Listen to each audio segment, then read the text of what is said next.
नमस्कार साथियों। तो स्टूडेंट्स, पिछले लेक्चर में हमने पढ़ा मैट्रिक्स के बारे में कि मैट्रिक्स होती क्या है।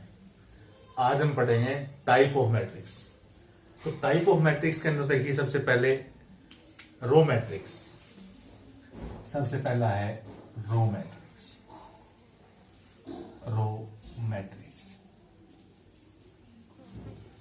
रो मैट्रिक्स का मतलब होता है कि वो मैट्रिक्स जिसके अंदर रो की संख्या सिर्फ एक हो, जैसे 2, 3, 5, 7। ये आपके पास एक मैट्रिक्स है, इसको रो मैट्रिक्स बोलते हैं। यानी रो जो है यहां पर वो एक रो होनी चाहिए, कॉलम कितने भी हो सकते हैं। फॉर एग्जांपल 3, 5, 6, ये भी आपके पास रो मैट्रिक्स है। यानी रंग संख्या जो है वो रो की सिर्फ एक होनी चाहिए, कॉलम कितने भी हो सकते हैं। ये आपके पास रो मैट्रिक्स है। उसके बाद हम पढ़ेंगे कॉलम मैट्रिक्स। कॉलम मैट्रिक्स के अंदर बेटा कॉलम की संख्या एक होनी चाहिए, रो कितनी भी हो सकती है। फॉर एग्जांपल देखिए 3, 4, 2, ये आपके पास कॉलम मैट्रिक्स है। और एग्जांपल देखते हैं 5, 1, 3, 2, ये भी आपके पास कॉलम मैट्रिक्स है। यानी कॉलम की संख्या सिर्फ एक होनी चाहिए, रो की संख्या कितनी भी हो सकती है। ये हमारे पास कॉलम मैट्रिक्स है। उसके बाद हम बात करेंगे रेक्टेंगुलर मैट्रिक्स।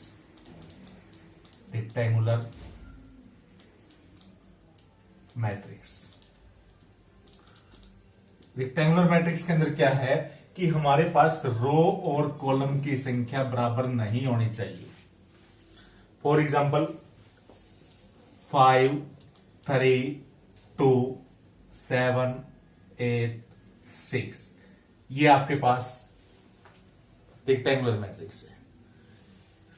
कैसे है देखिए, सबसे पहले हम रो की बात करते हैं। तो इसके अंदर रो कितनी है, एक रो, 2 रो, 2 तो रो है। और कॉलम कितने हैं, 1, 2, 3, 3 कॉलम है। तो ये आपके पास रो और कॉलम की संख्या बराबर नहीं है, इसलिए इसको रेक्टेंगुलर मैट्रिक्स बोलते हैं। अनदर एग्जांपल देखो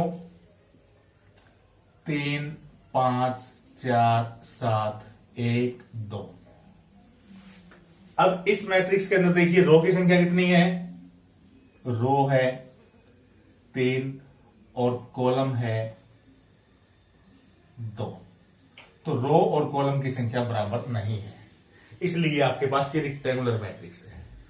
उसके बाद आगे देखिए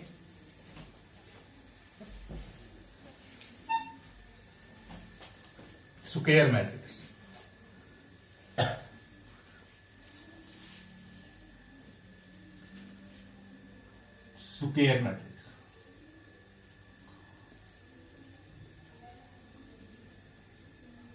स्क्वायर मैट्रिक्स के अंदर क्या है कि रो और कॉलम की संख्या बराबर होनी चाहिए।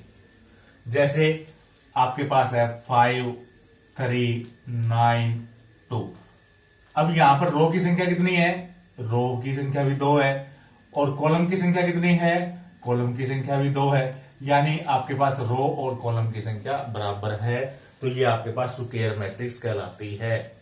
एग्जांपल और लो 3, 5, 1, 4, 9, 2, 8, 3, 0। उसके बाद हम बात करते हैं कि ये आपके पास जो मैट्रिक्स है ये कौन से टाइप की है। तो ये जो मैट्रिक्स है ये आपके पास स्क्वायर मैट्रिक्स है, क्योंकि इसमें रो की संख्या भी 3 है और कॉलम की संख्या भी 3 है। यदि रो और कॉलम की संख्या बराबर है तो उसको हम स्क्वायर मैट्रिक्स कहते हैं। उसके बाद नेक्स्ट है बेटा आइडेंटिटी मैट्रिक्स या फिर यूनिट मैट्रिक्स।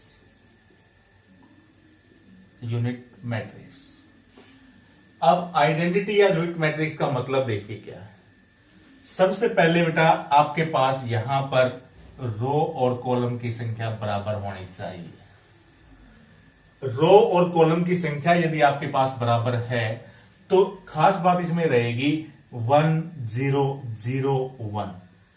ये जो आपके पास डायगोनल है यहां पर 1 1 होने चाहिए और बाकी जो एलिमेंट है वो 0 0 होने चाहिए। फॉर एग्जाम्पल नेक्स्ट देखिए 1 0 0 0 1 0 0 0 1। ये आपके पास आइडेंटिटी मैट्रिक्स है। खास बात क्या देखिए, ये आपके पास जो डायगोनल है इसके अंदर 1 1 होना कंपलसरी है और बाकी जो एलिमेंट्स है ऊपर नीचे के वे सारे के सारे 0 होने कंपलसरी है। तो हम इसको क्या बोलते हैं, आइडेंटिटी मैट्रिक्स बोलते हैं। नेक्स्ट मैट्रिक्स का टाइप देखिए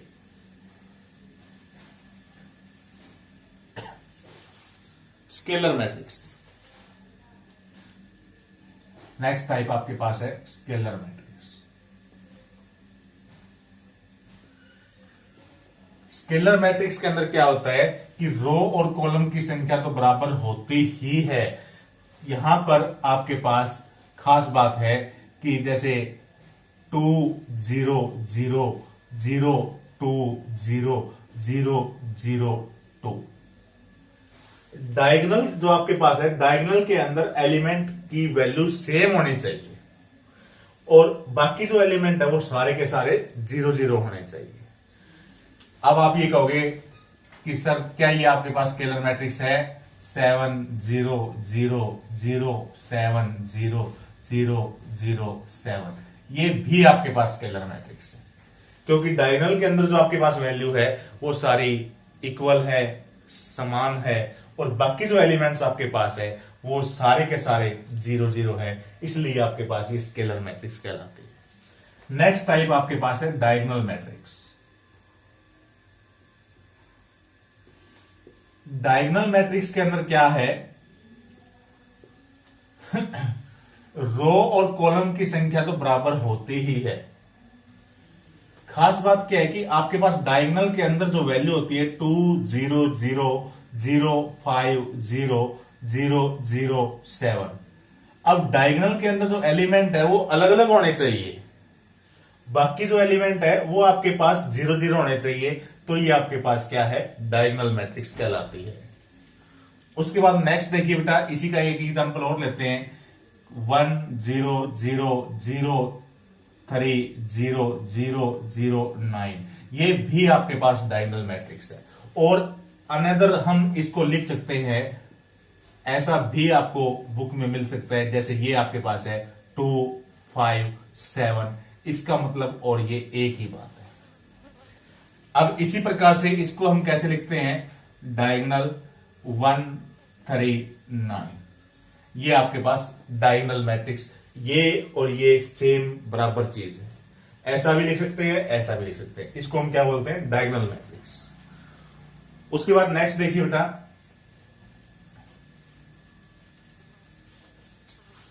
triangular matrix. Triangular matrix. Triangular matrix दो प्रकार की होती है। फर्स्ट टाइप है upper triangular matrix, upper triangular matrix, और दूसरा है lower triangular matrix, lower triangular matrix. अब दोनों ही केस के अंदर खास बात क्या है कि रो और कॉलम की संख्या इक्वल होनी चाहिए, दोनों ही केस के अंदर। तो अपर ट्रायंगुलर के अंदर आपके पास देखिए 1 0 0 3 5 0 7 8 9। यहां पर जो आपके पास अपर ट्रायंगुलर के अंदर है, डायगोनल या डायगोनल से ऊपर एलिमेंट होने चाहिए और नीचे के सारे एलिमेंट जो है वो 0 0 होने कंपलसरी है। इसको हम अपर ट्रायंगुलर मैट्रिक्स बोलते हैं। उसके बाद लोअर ट्रायंगुलर के अंदर देखो बेटा 2 5 3 0 8 7 0 0 9। ये आपके पास लोअर ट्रायंगुलर मैट्रिक्स है। दोनों के अंदर डिफरेंस आपको समझ में आ गया हो बेटा कि अपर ट्रायंगुलर के अंदर क्या है कि डायगोनल या डायगोनल से ऊपर एलिमेंट होने चाहिए और नीचे जो सारे एलिमेंट है वो 0 0 होते हैं। इसलिए हम इसको क्या बोलते हैं, upper triangular matrix. Lower triangular के अंदर क्या है, डायगोनल या डायगोनल से नीचे तो एलिमेंट होने चाहिए और ऊपर सारे एलिमेंट जो है वो आपके पास 0 0 होते हैं। नेक्स्ट आपके पास है जीरो मैट्रिक्स, या इसको नल मैट्रिक्स भी बोलते हैं हम। इसके अंदर हमारे पास रो और कॉलम की संख्या बराबर हो ना हो, वो कुछ भी हो, लेकिन एलिमेंट जो है वो सारे के सारे आपके पास 0 0 होने चाहिए। इसको हम जीरो मैट्रिक्स बोलते हैं। नेक्स्ट आपके पास है इक्वालिटी मैट्रिक्स।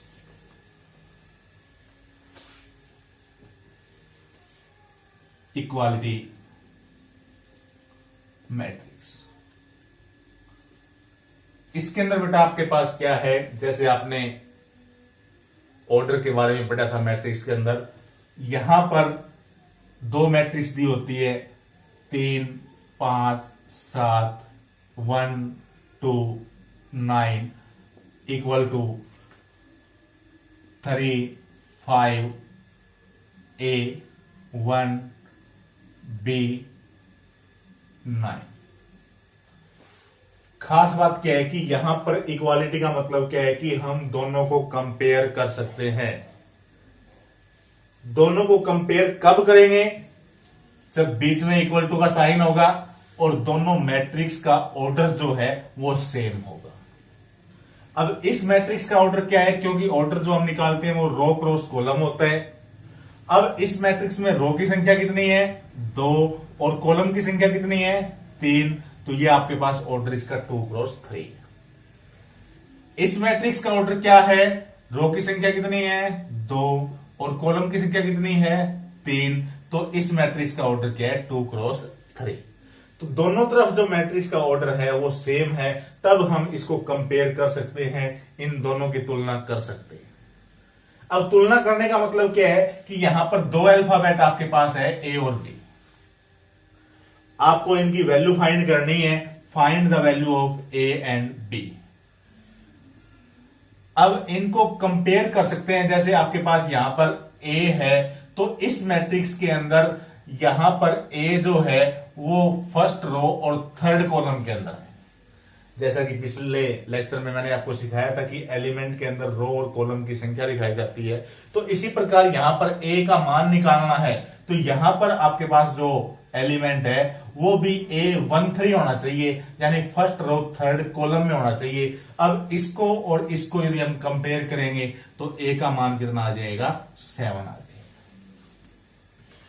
उसके बाद बी का मान आपको निकालना है, तो बी का मान यहां पर आपके पास क्या है, बी का मान है सेकंड ऑर्डर, यानी सेकंड आपके पास रो है और सेकंड ही कॉलम आपके पास। तो इस मैट्रिक्स के अंदर सेकंड रो और सेकंड कॉलम कौन है, वो आपके पास है 2, यानी बी का मान क्या आ जाएगा, 2। तो इसको हम इक्वालिटी मैट्रिक्स बोलते हैं, यानी दोनों तरफ मैट्रिक्स का ऑर्डर सेम होगा, और सेम होगा तभी हम इन दोनों को कंपेयर कर सकते हैं। तो ये था आपके पास टाइप ऑफ मैट्रिक्स। अब टाइप ऑफ मैट्रिक्स आपका कंप्लीट हो चुके हैं। नेक्स्ट लेक्चर में हम करेंगे 3.1 एक्सरसाइज, जो आपकी मैट्रिक्स की पहली एक्सरसाइज है।